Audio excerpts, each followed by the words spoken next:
Spokes person colonel शरद शरण सिंह मेरे साथ मौजूद हैं। कर्नल शरद जी, मैं आपसे जानना चाहता हूं और आप मुझे बताइए कि इस त्रासदी को कैसे निपटा जाता और इसके लिए क्या मैकेनिज्म डेवलप किया जाना चाहिए था। आप तो आर्मी में रह चुके हो, ऐसे रेस्क्यू ऑपरेशन में रहे हो, आपका अनुभव क्या कहता है कि हम ऐसी त्रासदी से कैसे बच सकते थे। सबसे पहले तो आपको और सभी बुद्धिजीवी साथियों को मेरा जय हिंद। हमारे मित्र देश नेपाल के जो वरिष्ठ बुद्धिजीवी हैं उनको विशेष हमारा नमस्कार समाजवादी पार्टी के राष्ट्रीय अध्यक्ष अखिलेश यादव जी की तरफ से। हमारा आपका तो बहुत पुराना रिश्ता है। फौज में नेपाली शेर दिलों ने बहुत लंबे दशक तक देश की सेवा की, अब भी कर रहे हैं। उत्तर प्रदेश की सीमा से नेपाल की सीमा मिलती, हमारे बहुत अच्छे सामाजिक रिश्ते हैं और मैं यहाँ बैठ के बहुत गर्व की अनुभूति कर रहा हूँ। आप लोगों के बीच में बैठ के ये विश्वास लेके जा रहा हूँ कि भारत और नेपाल का सामंजस्य बहुत शानदार है।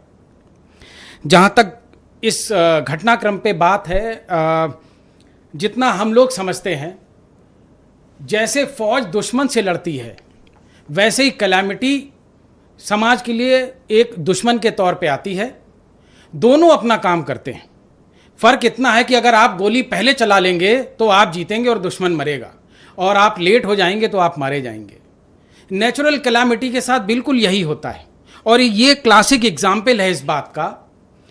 देशों के बीच में एक बेसिक अंडरस्टैंडिंग है, डेटा शेयरिंग एग्जिस्ट भी करता है, लेकिन इसमें क्या हुआ है कि सेस्मिक डिपार्टमेंट ने अपना डेटा बनाया है और हाइड्रोलॉजिकल डिपार्टमेंट का अपना डेटा पैटर्न है। दोनों रियल टाइम लिंक नहीं है, ये वास्तविकता है।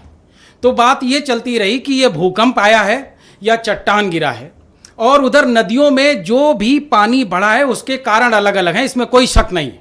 लेकिन जो भी ये काम हुआ है उसमें पहले तो नदी का पानी रुका है, तो इसका मतलब लेवल ड्रॉप हुआ है, और उसके बाद फिर जो बर्स्ट हुआ है उससे लेवल बढ़ा है। तो दोनों हाइड्रोलॉजिकल बॉडीज जितनी भी रास्ते में थी सबको ये डेटा मिला है, सबने पास भी किया है। समस्या सिर्फ इतना है, ये रियल टाइम कनेक्टिविटी नहीं था, क्लाउडी वेदर था, सैटेलाइट बिल्कुल क्लियर इमेजेस नहीं रियल टाइम दे पाई, और नतीजा ये हुआ कि जो लोग भाग रहे थे और जो पानी भाग रहे थे उसमें पानी जीत गया, लोग हार गए।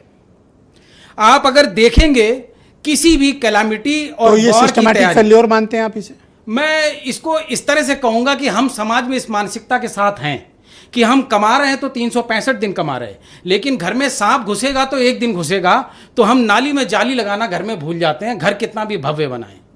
जब हम नेचुरल डिजास्टर की बात करते हैं तो हमें यह समझना होगा कि फौज 365 दिन इसलिए ट्रेनिंग करती है कि एक दिन जरूरत पड़ेगी, कब पड़ेगी पता नहीं, लेकिन अगर उस दिन के लिए फौजी ट्रेंड नहीं है तो देश हार जाएगा। कैलामिटी का बिल्कुल ऐसा ही है। जितनी भी कैलामिटी जितनी भी ऑर्गेनाइजेशन बहुत ग्रेट ऑब्जर्वेशन है आपका, आई अप्रिशिएट यू। उनको 365 दिन तैयारी रखनी पड़ेगी। मैं एक छोटा सा रिकमेंडेशन और जोड़ना चाहूंगा। आज की तारीख में जो टेक्नोलॉजी हमारे पास है, सबसे पहले तो ये सब सैटेलाइट कनेक्टेड था।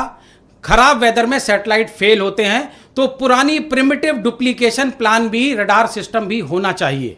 रडार सिस्टम होता तो हमें रियल इमेजिंग मिल जाती। दूसरी बात, जितने भी ये रिवर बेड में जितने भी सेंसर लेवल के हैं, इनको सबको ऑटोमेट करके सैटेलाइट से कनेक्ट करना चाहिए ताकि रियल डेटा नेक्स्ट बॉडी को डाउनस्ट्रीम पहुंचे।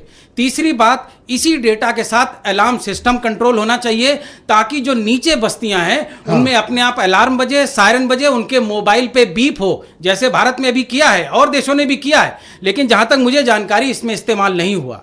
अगर ये रियल टाइम कनेक्टिविटी के साथ होता तो पानी पहुंचने से पहले लोग घर के बाहर होते। आपने नेपाल चाइना का वो इमिग्रेशन सेंटर देखा था? उसकी बिल्डिंग साथ में लोग अवेयर, हाँ, कोई अवेयर ही नहीं था। इमिग्रेशन सेंटर तो अच्छा कनेक्टिविटी के साथ होता, even they were not aware, that was very shocking. No one was. मैं किसी को ब्लेम नहीं कर रहा हूं, लेकिन ये ऐसे सबक हैं कि अगर हम नहीं सीखेंगे तो हमें ये समझना पड़ेगा कि जो इन्वायरमेंटल डेवलपमेंट जो है, आपने बहुत अच्छे ऑब्जर्वेशन दिए जी, बहुत शुक्रिया।